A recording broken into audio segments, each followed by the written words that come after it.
second gen, but let's just say for a moment that that was the case. You would still be born in a hell that's not a place called earth, that's a cesspool of pollution for the human soul. And there's no way you can live through that without being affected. Right? You've got need. You need to protect one another. Because I'm telling you, you talk to where you're at is like an incredible school where you're learning the way of the heart in rapid time. It's like you've been raptured into it. You're not going to get that at home. You're not going to get that going to school. You're getting like a 100-year education in 1-2 years. And now it's not my words, that's Father's words. Dr. Kim was telling me about that the other day. He said, this is what he said. He said, Father told us when I was in school, we had some kind of thing going on with our school, so they just shut the schools down. For 1 year, there was no school. Can you believe that? And Father said, that's okay. Let's go out and pioneer. I'll give you a 100-year education you could never get. If you'd been to school for 100 years, you wouldn't be educated this way. That's where you're at right now. You're getting that kind of education. You're getting the kind of education no young person gets. I'm telling you, life. You're getting the kind of education you can get dropped off in the middle of nowhere and find a way. Oh my God, I watch kids today, they get dropped off in the middle of nowhere and they go, I don't have my cell phone. I'm going to die. That's not you.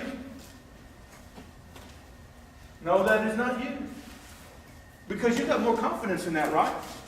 You can go anywhere, you know, anywhere I go, I'm going to be okay. Because you're getting a life education that most young people don't get until they're 30 or 40, and some never get it.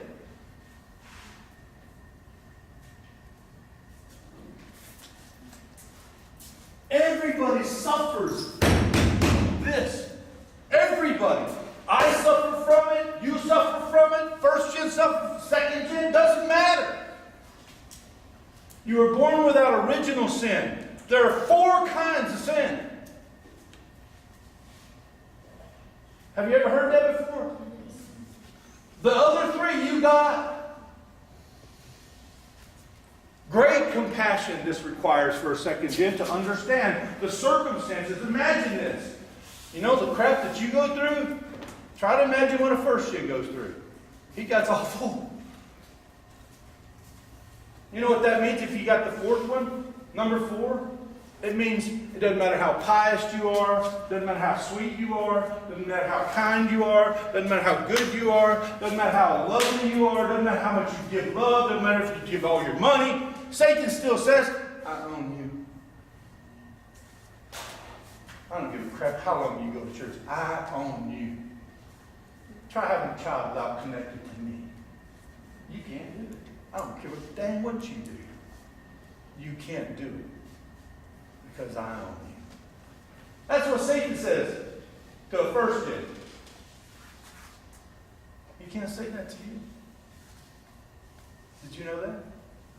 Oh, he can if you let him. He'll try. But because of the blessing that your parents received, he has no right to accuse you of the fault.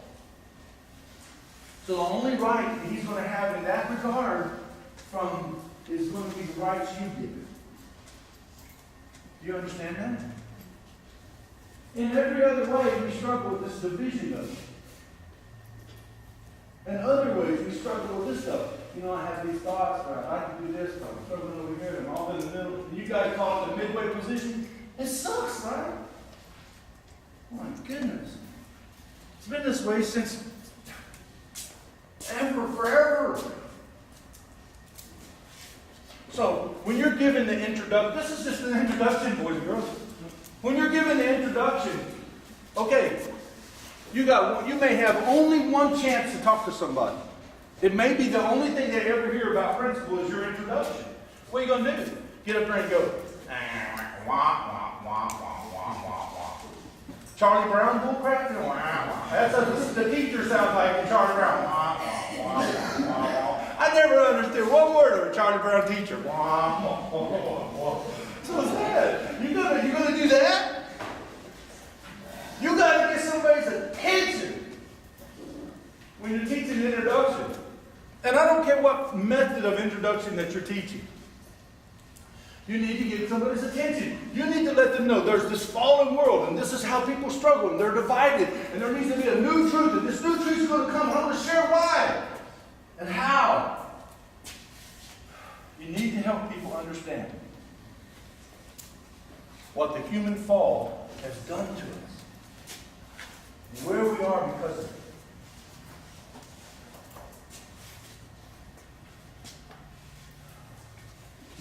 We have two kinds of ignorance, so I'm just going to share them easily and simply with you. We have an internal ignorance and we have a physical ignorance. Because of being divided from our Creator, we've been separated, we've been living in this midway position. We don't know what we think we know. And if we were honest, we know far less than we think we know, right? Far, far less. And that's our rational mind, our mind of reason, which is, developed with science. And it also includes our spiritual mind. We're blind. Blind, so blind. That's what that scripture is about. I was blind and now I see. I'm not talking about people who are actually literally blind. Okay, maybe. Sometimes. But that's not what that scripture is talking about. It's not what the psalm is talking about. It's talking about, I didn't know this. I had no idea. There was a God who loved me and that He was my heavenly Father or Mother or parent. Holy cow. You kidding me? I didn't know.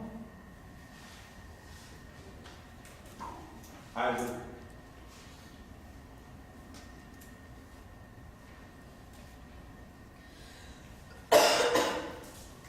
And then there's this external intelligence, right? What is external intelligence really talking about? Well, how would you describe what external intelligence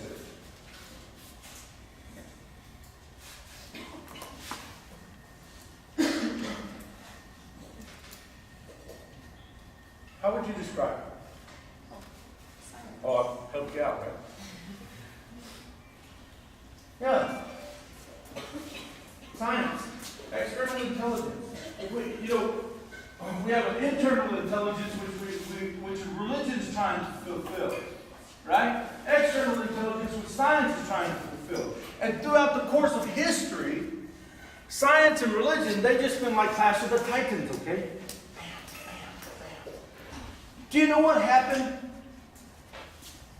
to the gentleman who told the Catholic world, or the world of the church, because they didn't call it the Catholic Church, the Holy Roman Empire? Do you know what happened to this guy when he said that the world was round? Oh, what are you saying? Boy, out of here. You're excommunicated. That excommunication means you don't go to heaven. Because you're not connected to the church anymore. You're out. Man, what drag. You're out. You're out. Too bad. You're out. Bye-bye. You're out. Don't come back. Well, wait a minute. I thought this was the church. All right, well, it is. And it's saying you're out. Dang, man. Cold-blooded, right? Magellan agreed with him. Don't say that. I'm going to tell you you're out. Okay. Some of the greatest thinkers knew that this guy was right. Hey. Don't go there. But, the stars are saying something different, okay? What do you mean the stars? Are you one of those? Oh, no. You're out. You don't put it the way the church puts it. I saw the funniest line just the other day. It was an email from the flat world people.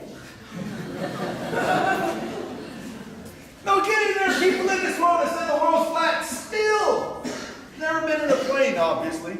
You know, because you can see the curvature of the earth on a place. It's the craziest stuff I've ever heard. These guys, the flat world people put out an email. This was the memo. Listen to this.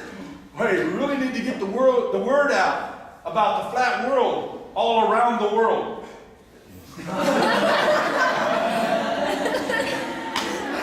That's the president, right?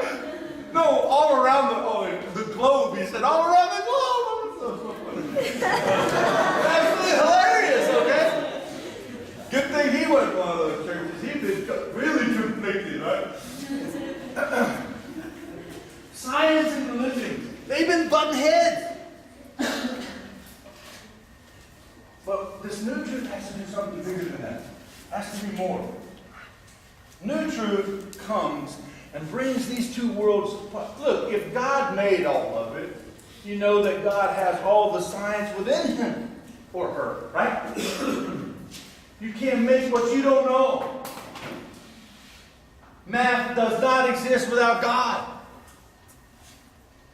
Biology is nothing without God. Einstein, oh my God, he said this. How can you believe in this thing we call science without a God? It makes no sense. So the new truth is supposed to take these two realms, these two spiritual realms, and bring them together. And show the world that, yes, science is good. And yes, so is religion too. And if you use them together, if you work together, if you bring them together, guess what we're going to do? We're going to know God better. Maybe, just maybe, we'll learn something new. Does that make sense?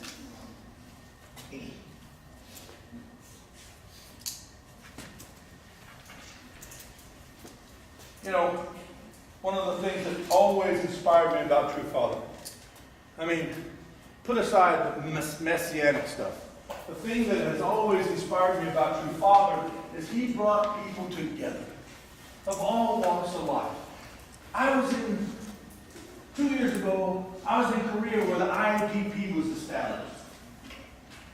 They had the Syrian, like some parliamentarian from Syria and his delegation there, right? He got on an elevator. And in walked the Israeli parliamentarian with his delegation.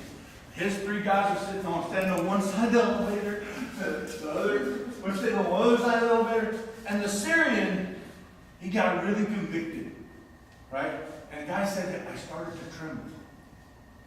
And I realized why this organization brought us together. And he said, and I crossed the elevator and I embraced my enemy. Come on. Right? And the next day he told this testimony in front of all of the delegation. And man, people were going, oh my God. Because they know no Syrian is going to go over and embrace his enemy, the Jewish people. It's not happening. But it did. Why? Because when you sit down across the same table with somebody and you break bread with somebody who you might have called enemy one day, something happens. You realize that they're kind of just like me. They want the same things I want for my kids. They want the same thing they want for my country. They want peace on earth. They don't want to. Actually, they're not so different, you and I. And when you start thinking like that, you put a face to the enemy, not just some arbitrary thing over there, some devil with horns, right? You put a face to your enemy. Suddenly, it's harder to pull the trigger. You start wanting to throw those little love arrows instead of those. Father Moon is masterful at this stuff. It's this fallen people. He's trying to bring these ideologies together so that fallen people can return to their original state. That's who Reverend Moon is.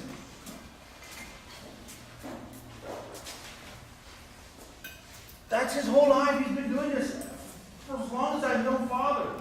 Since I was 21. This is what Father was about. one who's basically wrote and authored the divine principle, which we're going to talk about more in depth. So I want to take a break, and I need a drink, okay?